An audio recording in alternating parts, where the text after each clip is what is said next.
हरियाणा की हर अपडेट के लिए बेल आइकन दबाएं और सब्सक्राइब करें STV हरियाणा न्यूज।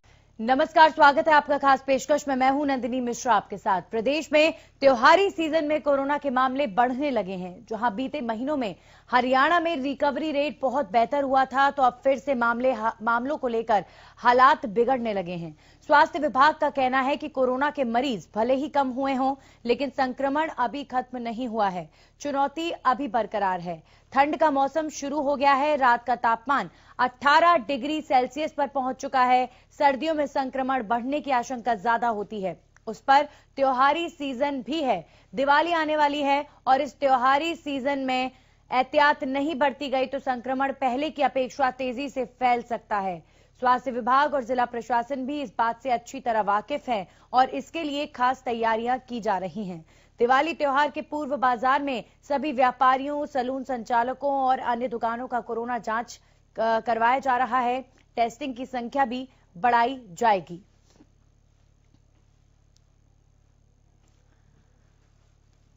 तो कोरोना को लेकर स्थिति और ज्यादा बिगड़ती जा रही है और प्रदेश के अंदर अब से कुछ दिन पहले लगा था शायद स्थिति अंडर कंट्रोल आ सकती है, लेकिन जैसे जैसे अब सर्दियां बढ़ रही हैं और त्योहारी सीजन है, तो ऐसे में कोरोना के आंकड़ों में लगातार बढ़ोतरी जो है चिंता को बढ़ाती हुई नजर आ रही है। और सबसे बड़ी बात यह है कि प्रदूषण भी लगातार बढ़ रहा है और पर्यावरण की जो डराने वाली तस्वीर हर दिन देखने को मिल रही है, उससे लोगों की इम्यूनिटी पर भी खासा असर पड़ रहा है। तो जहां एक तरफ लोगों की इम्यूनिटी कमजोर हो रही है पॉल्यूशन की वजह से, वहीं लोग त्योहारों का सीजन है तो बाजारों का भी रुख कर रहे हैं और इस वजह से ये एक बड़ा कारण है कि कोरोना के मामलों में बढ़ोतरी हो रही है।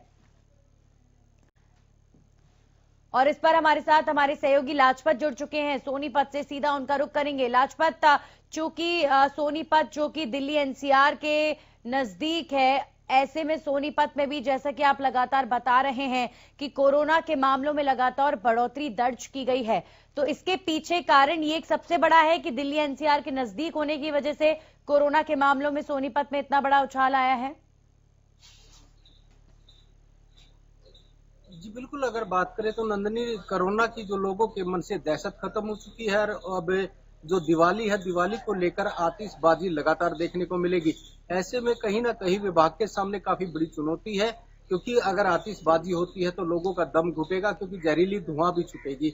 और यहाँ पर बात करें तो लगातार औद्योगिक क्षेत्र है, औद्योगिक क्षेत्र जो है वो दिल्ली से जुड़े हुए फैक्ट्री मालिकों का है और दिल्ली NCR का नजदीक जो जिला सोनीपत, हमने लगातार हरियाणा न्यूज पे लोगों को बताया है कि जो दिल्ली की आफत जो लगातार सोनीपत पर बरसती हुई नजर आती है, इसलिए कि दिल्ली से आवागमन जो लगातार देखने को मिल रहा है। दिल्ली में सबसे पहले कोरोना के सबसे ज्यादा पेशेंट आए थे, उसी को मद्देनजर रखते हुए लगातार जो सोनीपत में भी कोरोना के पेशेंट बढ़ते हुए नजर आए। ऐसे में लगातार लोगों से हरियाणा न्यूज की टीम की तरफ से अपील है कि अपना ध्यान रखें और खास उन लोगों से अपील है कि आप आतिशबाजी ना करें, क्योंकि लोगों की आफत जो लगातार बढ़ती हुई। देखिए लाजपत, त्योहारी सीजन भी है और सर्दियां भी बढ़ रही हैं, तो कहीं ना कहीं अब सर्दियां जब बढ़ रही हैं तो एक्सपर्ट्स पहले से ही कह रहे थे कि कोरोना जो है इस समय बढ़ेगा सर्दियों के मौसम में।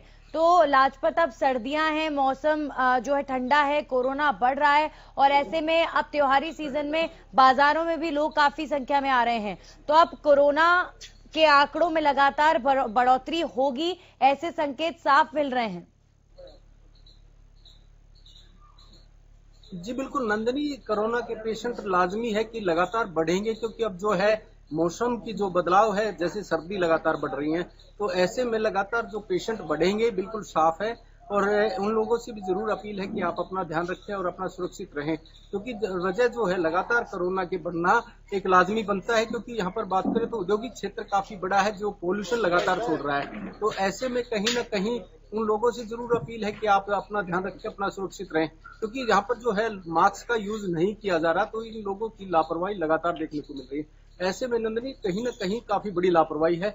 लोगों की से अपील है कि आप अपना ध्यान रखें। जी बिल्कुल, लगातार ये अपील भी है और इसे लेकर प्रशासन काफी सख्त भी नजर आ रहा है। अब क्योंकि कई शहरों से इस तरह की खबरें भी आई हैं कि प्रशासन द्वारा मास्क अगर नहीं जो लोग लगा रहे हैं उनके खिलाफ चालानी कार्रवाई भी हो रही है। लेकिन सबसे बड़ी बात यह है कि अगर प्रशासन मुस्तैद है और एक डर होगा तो ठीक है, उससे कुछ हद तक असर आ सकता है।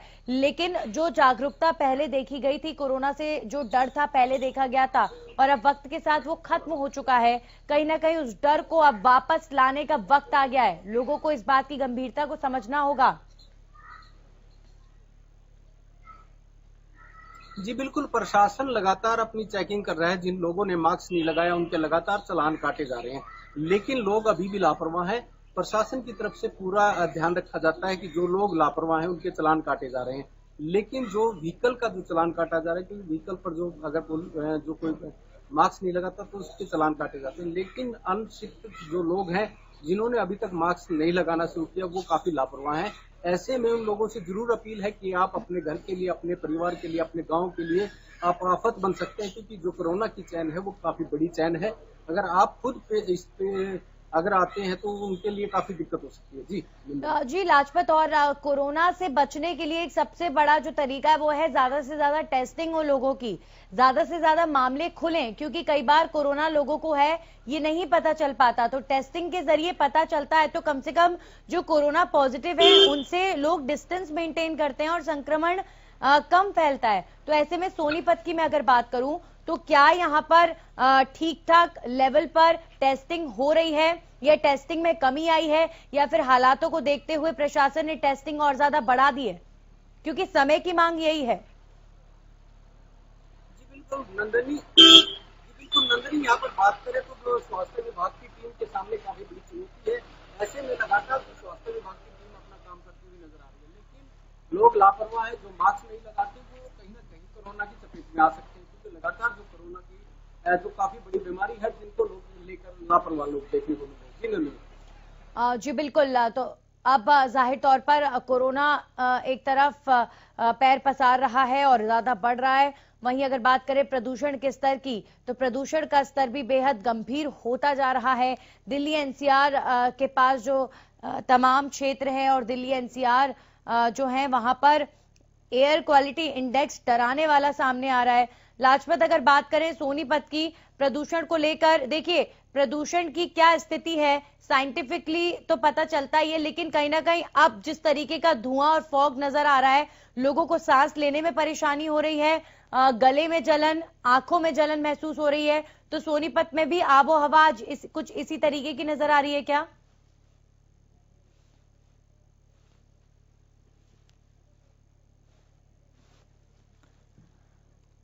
तो बिल्कुल दिल्ली एनसीआर में स्थिति कुछ इसी तरीके की है और दिल्ली एनसीआर से लगे हुए हरियाणा के कई क्षेत्रों में आबो हवा बेहद खराब है।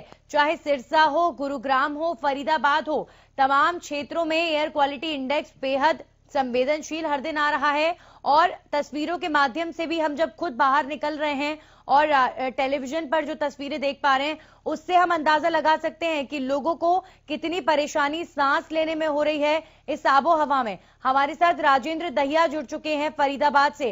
राजेंद्र, यहाँ पर चौतरफा मार लोगों को पड़ रही है। एक तरफ कोरोना के मामलों में लगातार बढ़ोतरी, दूसरी तरफ प्रदूषण का स्तर लगातार बढ़ता हुआ, तीसरी तरफ सर्दियां आ रही हैं जिसकी वजह से कोरोना के आंकड़ों में और ज्यादा बढ़ोतरी का अनुमान जताया गया है, चौथी तरफ त्योहारी सीजन है, बाजार लोगों को जाना पड़ रहा है। तो राजेंद्र, अब इस स्थिति में तस्वीर जो है वो और ज्यादा डराने वाली बनती हुई नजर आ रही है। बिल्कुल नंदिनी, मैं आपको बता दूं जिस तरीके से लगातार 500 से ज्यादा मामले यहां पर आए दिन सामने आ रहे हैं और 2 मौत भी हो रही हैं। पिछले 24 घंटे में 2 मौत हुई हैं और 266 मौत अब तक फरीदाबाद में हो चुकी हैं। तो कहीं ना कहीं एक चिंताजनक है और बाजारों में जिस तरीके से लगातार भीड़ लग रही है उसको भी देखें तो कहीं ना कहीं बहुत बड़ा एक तरह से लापरवाही वो दिखाई देती है, क्योंकि कोरोना में ज्यादातर जो मामले हैं वो एक दूसरे के संपर्क में होने से आ रहे हैं और लगातार प्रशासन भी दावे कर रहा है कि वो उनको जो है जागरूक कर रहे हैं, लेकिन उसके बावजूद भी लगातार मामलों में बढ़ोतरी हो रही है। तो कहीं ना कहीं साफ तौर पर अगर कहें तो जो मामले हैं वो लगातार बढ़ रहे हैं। और पॉल्यूशन की बात करें तो पॉल्यूशन भी लगातार फरीदाबाद जिले का सबसे ज्यादा जा रहा है। यहाँ पर सांस लेने में भी दिक्कत हो रही है। अगर साफ तौर पर जो पॉल्यूशन से लोग परेशान है, उसका एक कारण ये भी है जो मरीज बढ़ रहे हैं, क्योंकि पॉल्यूशन में लगातार जो बढ़ोतरी हो रही है उससे उन मरीजों को भी दिक्कत हो रही है। श्वास लेने, जो श्वास के मरीज हैं उनको भी काफी परेशानी का सामना करना पड़ रहा है। जी जी बिल्कुल राजेंद्र, और वहीं बात करें अगर प्रदूषण की, तो एक सबसे ज्यादा नुकसानजनक बात यह है कि प्रदूषण में लोगों की इम्यूनिटी कम होती है, और जिस हिसाब का प्रदूषण बढ़ रहा है उस हिसाब से अंदाजा लगाया जा सकता है कि लोगों की इम्यूनिटी कम हो रही है, तो कोरोना के आंकड़े भी बढ़ रहे हैं। ये एक बड़ा कारण है। जी बिल्कुल, पॉल्यूशन से जो इम्यूनिटी कम होती है, और इम्यूनिटी सिस्टम इसमें ज्यादा मजबूत होना चाहिए, नहीं तो कोरोना का जो पेशेंट है उसको बहुत ज्यादा दिक्कतें होती है। और कोरोना भी ऐसे लोगों को ज्यादा अटैक करता है जिनमें इम्यूनिटी जिनकी कमजोर होती है। तो साफ तौर पर लगातार जो मरीजों की संख्या बढ़ रही है उसमें पॉल्यूशन का भी अब बहुत बड़ा जो यहाँ पर वो सहयोग होता हुआ दिखाई दे रहा है। और साफ तौर पर मैं आपको दिखा दूं कि हम जो सरकारी अस्पताल है बल्लभगढ़ का, सिविल अस्पताल वहां पर है, तो लगातार यहाँ पर भी जो मरीजों की संख्या है वो बढ़ रही है। और मरीज जो है यहाँ पर काफी, जो आगे थोड़ा सा आगे जाएंगे तो वहाँ पर काफी जो है लोग अभी भी टेस्ट कराने के लिए लंबी लाइन लगी यहाँ पर आपको दिखाई दे जाएगी। जी चलिए, बहुत बहुत शुक्रिया राजेंद्र जानकारी के लिए। हमारे साथ राजेंद्र फरीदाबाद से जुड़े, और इस वक्त सरकारी हॉस्पिटल के बाहर राजेंद्र खड़े हुए थे, जहां पर वो बता रहे थे कि कोरोना टेस्ट कराने के लिए भी काफी संख्या में लोग पहुंच रहे हैं, लंबी लंबी लाइंस में लग रहे हैं, और टेस्टिंग जितनी ज्यादा हो उतना ज्यादा अच्छा होगा कोरोना के संक्रमण को रोकने के लिए। हमारे साथ डॉक्टर परमेश्वर अरोड़ा जुड़ चुके हैं, हेल्थ एक्सपर्ट। सीधा उनका रुख करेंगे और उनसे जानेंगे कि अब जब हर तरफ से कोरोना को लेकर स्थिति और ज्यादा बिगड़ती हुई नजर आ रही है, तो ऐसे में कितनी सावधानी और ज्यादा बरती जाए। बहुत बहुत स्वागत सर आपका। जी, सबसे पहला सवाल सर। बिल्कुल, बहुत ही ये जी, सबसे पहला सवाल मेरा आपसे सर यही है कि जिस तरह की स्थिति बनी हुई है कोरोना को लेकर, सर्दियों का मौसम है, पहले ही एक्सपर्ट्स ने कह दिया था कि सर्दियों के मौसम में कोरोना बढ़ेगा, प्रदूषण का स्तर बहुत ज्यादा खराब होता हुआ दिख रहा है, तो ऐसे में ये जो चारों तरफ से स्थिति बन रही है, ऐसे में आप इसको कैसे आंकते हैं, आगे और कितनी ज्यादा स्थिति खराब हो सकती है? देखिए नंदनी, तीन चीजें बहुत खराब एक साथ घटित हो रही हैं। जी। नंबर एक, हम पहले से कोरोना पेंडेमिक में हैं। नंबर दो पे ये पोल्यूशन जो है इसकी वजह से हमारी इम्यूनिटी कम हो गई है। तीसरा, हम कह सकते हैं कि सर्दियां आ गई हैं, जो कि एक नॉर्मल फ्लू का समय होता है। इस समय खांसी, जुकाम, बुखार, गला दर्द, चेस्ट कंजेशन वैसे भी कॉमनली देखने को मिलता है। तो इस समय जो है एक हम कह सकते हैं कि तीन तरफ से मार जो है वो किसी व्यक्ति पे पड़ रही है। कोरोना पहले से जो है शरीर को और मन को कमजोर किए हुए है, पोल्यूशन ने हमारी इम्यूनिटी को और कम कर दिया, और ऊपर से जो है ये डिफ्रेंशिएट करना बड़ा मुश्किल हो गया है कि अगर कोई व्यक्ति खांस रहा है, चाहे वो आपका स्टाफ का व्यक्ति है, चाहे कि वो खांसी जो है वो नॉर्मल सीजनल खांसी जो हमें अक्सर सर्दियों में खांसी जुकाम हो जाता है, खांसी जो हमें अक्सर सर्दियों में खांसी जुकाम हो जाता है वो है, या वो कोरोना से है। तो ये बड़ा टफ टाइम है और बड़ा ही संजीदगी भरा टाइम है, जिसमें हमें बहुत ही अनुशासित हो जाने की आवश्यकता है। लेकिन अनफॉर्चुनेटली जिस तरह की अनुशासनहीनता, जिस तरह की लापरवाही लोग इस समय सड़कों पे दिखा रहे हैं, फेस्टिवल के नाम पे, दिवाली के नाम पे, मुझे लगता है कि आने वाला एक महीना हमें वो मंजर देखने को मिल सकता है जो शायद हम जिसकी कल्पना भी नहीं करेंगे और जिसे हम में से कोई भी देखना भी नहीं चाहेगा। लेकिन एक चिकित्सक होने के नाते आपको बताना चाहता हूं कि स्थिति बहुत ही भयानक होने जा रही है।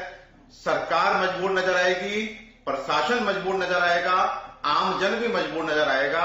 आगे कुआं पीछे खाई वाली कंडीशन होगी। लॉकडाउन करेंगे तो मरेंगे और नहीं करेंगे तो भी मरेंगे। मुझे लगता है कि this is the high time जब हमें वापस से बहुत अधिक अनुशासित, वैना इससे बहुत अधिक, इसका मतलब है नंदनी हमको 100% अनुशासित होना पड़ेगा। जी जी बिल्कुल डॉक्टर साहब, और जितना आपने एग्जैजरेट करके इस बात को कहा है उसी से अंदाजा लगाया जा सकता है कि आप आने वाले वक्त में कितना डर का माहौल देख पा रहे हैं, कितनी खराब तस्वीर देख पा रहे हैं एक हेल्थ एक्सपर्ट होने के नाते।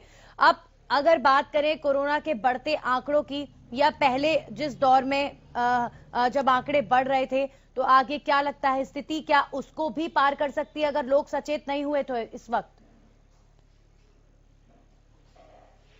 बिल्कुल नंदनी, देखिए हम हमेशा से बोलते आए हैं कि कोई भी पेंडेमिक होता है उसकी सेकंड वेव जो होती है वो हमेशा स्ट्रोंगर होती है, वो हमेशा डिफिकल्ट टू हैंडल होती है। और ये जो वायरस है इसकी अपना एक स्वभाव है, म्यूटेशन करता है, अपना एक तरह से स्वरूप बदल लेता है, एक नया वेरिएंट हमें देखने को मिलता है। और ये जो सर्दियां हैं ये उसके लिए फेवरेबल कंडीशन है। जैसे गर्मियां कहीं ना कहीं हमारे लिए फेवरेबल कंडीशन थी, सर्दियां उस वायरस को सपोर्ट करेंगी क्योंकि वो वायरस फ्लू का वायरस है, यानी कि मेनली हमारे फेफड़ों पे अटैक करता है। तो सर्दियों में वैसे ही हमें कफ, कोल्ड, कंजेशन, निमोनिया की प्रॉब्लम्स वैसे ही देखने को मिलती हैं। ऐसे में यही वायरस जो लंग्स को और अटैक कर रहा है, तो इसका मतलब यह है कि इस समय it will be quite tough to deal with this corona virus. और सबसे बड़ी बात, ये जो इस समय सेकंड वेव आई है, जो साइंटिस्ट इस समय ये नोटिस कर रहे हैं बहुत अच्छे से कि ये हमारा जो कोरोना वायरस इस समय हमें देखने को मिल रहा है सेकंड वेव में, वो बहुत डिफरेंट है उस कोरोना वायरस से जो हम फरवरी, मार्च, अप्रैल में देख रहे थे। तो एक तरह से जो वैक्सीनेशन की जो एक बहुत प्रबल संभावना से लोग खुश हो रहे थे, वो भी नंदनी बहुत दुर्भाग्यपूर्ण सच ये है कि धूमिल होती हुई बिल्कुल एकदम वो डार्क में जाती हुई नजर आ रही है। वो वैक्सीन का भविष्य भी बिल्कुल अंधकार में नजर आ रहा है। इस समय हमारा वैक्सीनेशन है मास्क, इस समय हमारा वैक्सीनेशन है सोशल डिस्टेंसिंग, इस समय हमारा वैक्सीनेशन है हाइजीन, इस समय हमारा वैक्सीनेशन है अपनी इम्यूनिटी को अच्छा रखना, इस समय हमारा वैक्सीनेशन है रोज रोज वायरस की पॉसिबिलिटी, जो मैं हमेशा हरियाणा न्यूज के माध्यम से बताता हूं कि रात में सोते समय गरारे करके सोना, रात में सोते समय स्टीम लेके सोना, दिन में 1-2 बार काली मिर्च चूसना, लौंग चूसना, ये प्रिवेंटिव मेजर अगर आप लेंगे तो मुझे लगता है आप और आपके अपने सुरक्षित रहेंगे। नहीं तो देखिए शोर मचाने से कुछ नहीं होगा, सरकार भी मजबूर हो जाएगी, वो मदद नहीं कर पाएगी। परमेश्वर जी, इन्हीं प्रिवेंटिव मेजर्स को जरा डिटेल में डिस्कस कर लेते हैं कि हर दिन रूटीन में क्या क्या किया जा सकता है जो पॉसिबल भी हो और रूटीन में करना भी चाहिए। जैसे कि आपने बताया, और भी बताएं कि क्या पहले जैसे कहा जा रहा था कि काढ़े का सेवन करें, और इसके अलावा इम्यूनिटी किस तरीके से बढ़ाई जाए कि कोरोना दूर रहे। बिल्कुल देखिए, मैंने पहले कहा कि prevention is better than cure, तो हम कम से कम पहले तो जितने प्रिवेंटिव मेजर्स हैं, जिसमें मैं बार बार रिपीट कर रहा हूं कि मास्क जो है उसको बिल्कुल भी आप कैजुअल ना लें, वो आपके लिए इस समय भगवान है, वो छोटा सा कपड़े का टुकड़ा नहीं है। अगर आप मास्क अच्छे से लगाए, आपने मुंह और अपना नाक अच्छे से कवर किया और आप अनफॉर्चुनेटली किसी कोरोना पेशेंट के संपर्क में भी आ जाते हैं, तब भी आपकी बॉडी में वायरस इतना जाएगा कि आपको पता नहीं चलेगा और आप कब जो है एसिम्प्टोमेटिक होते हुए कोरोना से मुक्ति पा जाएंगे। लेकिन अगर आपने मास्क नहीं लगाया तो वायरल लोड इतना अधिक जाएगा कि आपको शायद उसको संभालने में काफी समय लग जाए, सिम्टम भी आए, 15 दिन आप परेशान भी रहें, और तो और इस 15 दिन के बाद भी 3-4 महीने तक आपको पोस्ट कोविड जो कॉम्प्लिकेशन आ रहे हैं, बॉडी में वीकनेस रहना, सांस लेने में दिक्कत आना, कहीं ना कहीं नींद उड़ जाना, साइकोसोमेटिक फीचर्स देखने को मिल रहे हैं, तो ये सब भी आपको झेलने पड़ेंगे। तो आपको प्रिकॉशनरी मेजर्स जो डॉक्टर्स बता रहे हैं, जो प्रशासन बता रहा है, जो सरकार बता रही है, उसको बहुत ही अनुशासित होकर फॉलो करना है। प्लस मैं बार बार बोलता हूं, ये वायरस मुंह या नाक के रास्ते से शरीर में प्रवेश करता है और मुंह और नाक में ये 4-5 दिन तक पहले अपनी कॉलोनी बनाता है। 1 से 100, 100 से 1000, 1000 से करोड़ मुंह और नाक में होता है, उसके बाद ये नीचे उतर के हमारे फेफड़ों को जकड़ लेता है। तो इसको पहले 1-2 दिन में ही आपने खत्म कर देना है जब ये बहुत कमजोर है, और उसको खत्म करने के तरीके बहुत आसान है। आप भाप लें, गर्म पानी की भाप, रात में सोते समय केवल 2 मिनट के लिए। आप रात में सोते समय हल्दी, नमक थोड़ा सा गर्म पानी में डाल के गरारा करके सोएं। आप काली मिर्च, लौंग या थोड़ी सी अजवाइन में सेंधा नमक मिला करके चूसें दिन में 2 बार। फिर काढ़ा, सुरक्षा कवच काढ़ा आयुष का है, ये आप काढ़ा, अब तो सर्दियां हैं, आप चाय में डाल करके, नहीं तो गर्म पानी में उबाल करके दिन में 1 बार आप हर्बल टी के जैसा, इस मसाला टी समझिए, हर्बल टी समझिए, ग्रीन टी समझिए, इस काढ़े को जरूर सेवन करें। तुलसी, इस समय तुलसी का अर्क बहुत अच्छा है, आप तुलसी अर्क का आधा चम्मच आप गर्म पानी में मिलाकर के दिन में 1 बार जरूर सेवन करें। इम्यूनिटी अच्छा रखने के लिए विटामिन सी का बेस्ट सोर्स आंवला। तो आंवले को किसी भी रूप में, चाहे चटनी के रूप में, चाहे उसका रस निकाल करके थोड़ा नमक मिला करके, आप चाहे च्यवनप्राश के रूप में, देखिए च्यवनप्राश इस समय सर्दियों में वैसे भी हमारे घरों में खाया जाता था, तो इस समय हम रूटीन से अगर च्यवनप्राश खाएंगे तो हमारी इम्यूनिटी अच्छी रहेगी। खाना सुपाच्य खाएं, बाहर का खाना ना खाएं, अधिक खाना ना खाएं, बासी खाना ना खाएं। जितना सुपाच्य खाना खाएंगे, जितना कम बीमार रहेंगे, उतना आपकी इम्यूनिटी अच्छी रहेगी। जब भी कोई व्यक्ति बीमार पड़ता है उसकी इम्यूनिटी तुरंत कम हो जाती है, उस समय ये वायरसेस भी अटैक कर देंगे। तो इसलिए हमने इस बार ये प्रण लेना है नंदिनी कि हमारा खाना पीना, हमारी जीवन शैली इस तरह की हो कि हम एक दिन के लिए भी आने वाले 3 महीने बीमार नहीं पड़ेंगे। अगर हम बीमार नहीं पड़ेंगे और हम आंवले का सेवन करेंगे, हम इस तरह से प्रिकॉशंस लेंगे, तो मुझे ऐसा लगता है कि हमारे पास उपाय हैं, लेकिन अनुशासित होकर यदि उनको करते हैं तो डरने की आवश्यकता नहीं है। और नहीं तो मैंने पहले बता चुका हूं कि मजबूरियां ऐसी दिखेंगी हर तरफ से, स्थिति बहुत ज्यादा खराब हो सकती है। जी, बहुत बहुत शुक्रिया डॉक्टर साहब आपका हमारे साथ जुड़ने के लिए। और वाकई जो आपने प्रिवेंटिव मेजर्स बताए हैं वो इतने मुश्किल नहीं है, करने बेहद आसान है। और मुझे लगता है कि हमारे दर्शक जो इस वक्त डॉक्टर साहब को सुन रहे थे, आप जरूर ध्यान रखें, अपना मास्क जरूर पहने और सोशल डिस्टेंसिंग का ध्यान रखें। इसके साथ साथ जो भी प्रिवेंटिव मेजर्स रोज किए जाने चाहिए, चाहे वो स्टीम लेना हो, चाहे वो काढ़े का सेवन करना हो, इस तरीके से अपनी इम्यूनिटी को बढ़ाएं, क्योंकि स्थिति इस समय बेहद नाजुक है। आंकड़े लगातार कोरोना के इस वक्त बढ़ रहे हैं। इसी के साथ खास पेशकश में इतना ही।